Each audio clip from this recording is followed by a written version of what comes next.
바로가 사람을 보내어 요셉을 부르매 그들이 급히 그를 옥에서 내놓은지라. 요셉이 곧 수염을 깎고 그의 옷을 갈아입고 바로에게 들어가니 바로가 요셉에게 이르되 내가 한 꿈을 꾸었으나 그것을 해석하는 자가 없더니 들은즉 너는 꿈을 들으면 능히 푼다 하더라. 요셉이 바로에게 대답하여 이르되 내가 아니라 하나님께서 바로에게 편안한 대답을 하시리이다. 내가 꿈에 나일 강가에 서서 보니 살지고 아름다운 7 암소가 나일 강가에 올라와 갈밭에서 뜯어먹고 그 뒤에 또 약하고 심히 흉하고 파리한 7 암소가 올라오니 그같이 흉한 것들은 애굽 땅에서 내가 아직 보지 못한 것이라. 그 파리하고 흉한 소가 처음에 7 살진 소를 먹었으나 먹은 듯 하지 아니하고 여전히 흉하더라. 내가 곧 깨었다가 다시 꿈에 보니 한 줄기에 무성하고 충실한 7 이삭이 나오고 그 후에 또 가늘고 통풍에 마른 7 이삭이 나더니 그 가는 이삭이 좋은 7 이삭을 삼키더라. 내가 그 꿈을 점술가에게 말하였으나 그것을 내게 풀이해주는 자가 없느니라. 요셉이 바로에게 아뢰되 바로의 꿈은 하나라. 하나님이 그가 하실 일을 바로에게 보이심이니이다. 7 좋은 암소는 7회요 7 좋은 이삭도 7회니 그 꿈은 하나라. 그 후에 올라온 파리하고 흉한 7소는 7년이요 동풍에 말라 속이 빈 7 이삭도 7회 흉년이니 내가 바로에게 이르기를 하나님이 그가 하실 일을 바로에게 보이신다함이 이것이라. 온 애굽 땅에 7회 큰 풍년이 있겠고 후에 7회 흉년이 들므로 애굽 땅에 있던 풍년을 다 잊어버리게 되고 이 땅이 그 기근으로 망하리니 후에 든 그 흉년이 너무 심함으로 이전 풍년을 이 땅에서 기억하지 못하게 되리이다.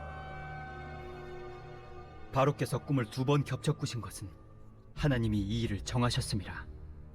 하나님이 속히 행하시리니 이제 바로께서는 명철하고 지혜 있는 사람을 택하여 애굽 땅을 다스리게 하시고 바로께서는 또 이같이 행하사 나라 안에 감독관들을 두어 그 7회 풍년에 애굽 땅의 5분의 1을 거두되 그들로 장차 올 풍년의 모든 곡물을 거두고 그 곡물을 바로의 손에 돌려 양식을 위하여 각 성읍에 쌓아두게 하소서.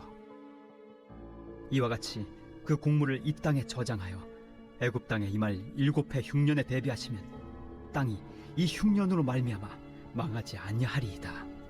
바로의 부름을 받은 요셉이 바로 왕 앞에 서게 됩니다. 꿈 해석을 위해서 부름받은 것인데요. 이때 요셉의 심정이 어땠을까요?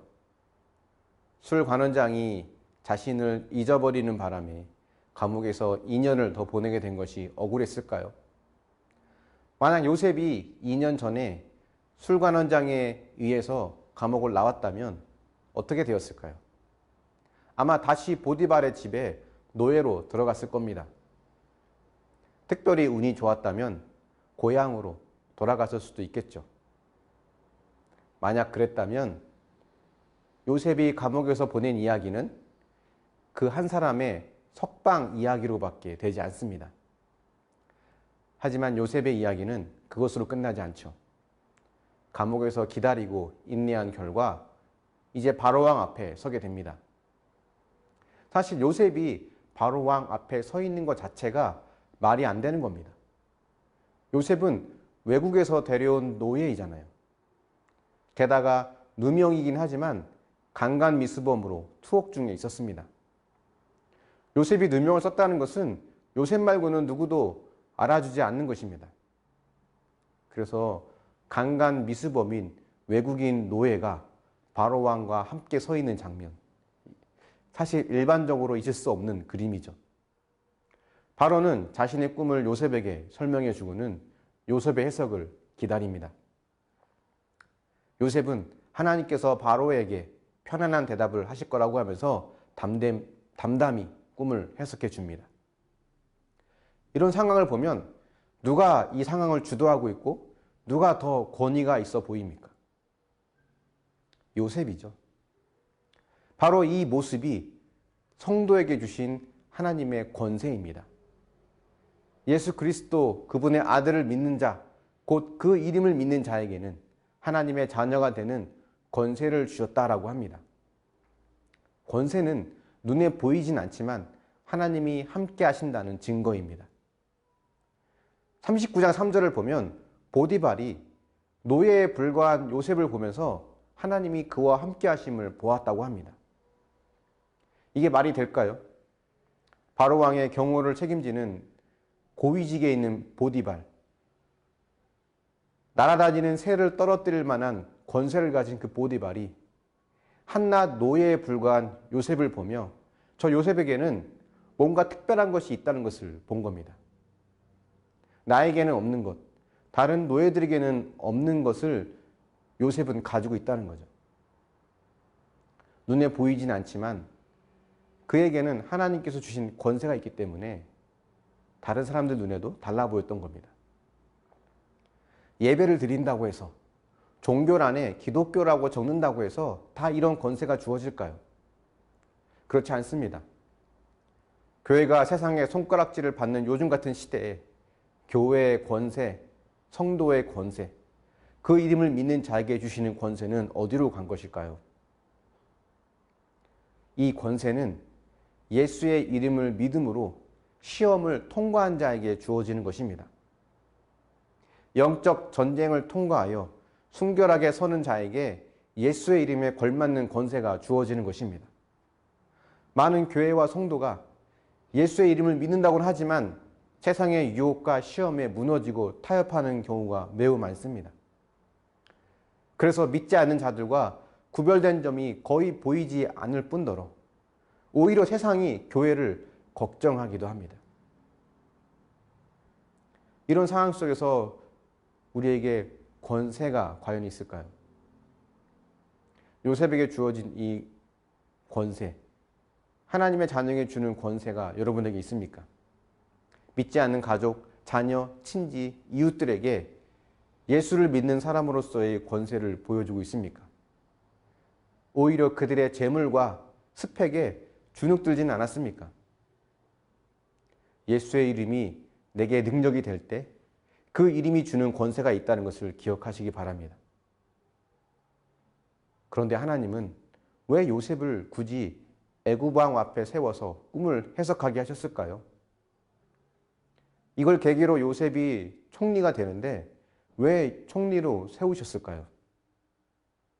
이것은 하나님께서 흉년을 대비할 길을 가르쳐 주시기 위함이었습니다. 우리가 있는 이 땅에 흉년은 있기 마련입니다.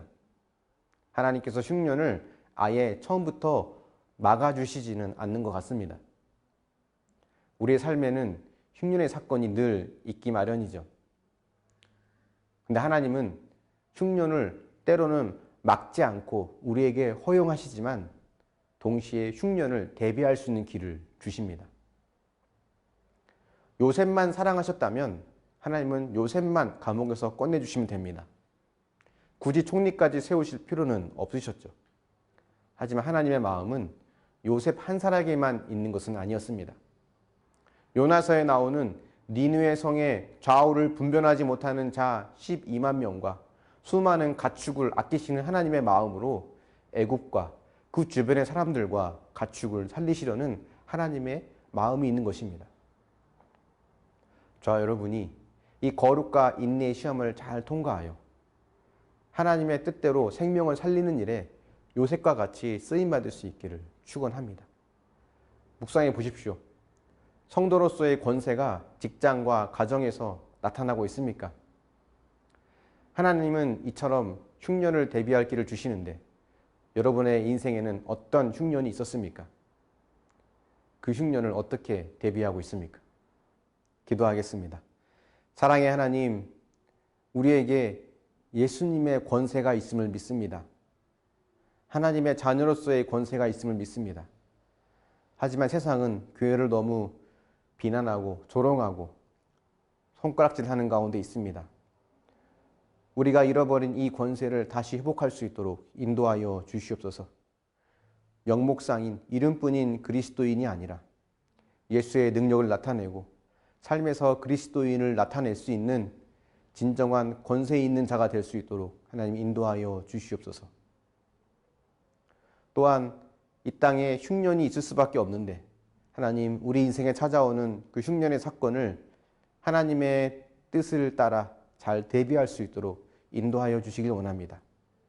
또한 나뿐만 아니라 하나님께서 귀히 여기시는 생명을 살리는 그러한 귀한 믿음의 사람들이 될 수 있도록 인도하여 주시옵소서. 마지막 때 진정한 믿음 있는 자가 되어 하나님의 뜻을 이 땅에 나타낼 수 있는 믿음의 사람 되게 하여 주시옵소서. 감사드리며 예수님의 이름으로 기도합니다. 아멘.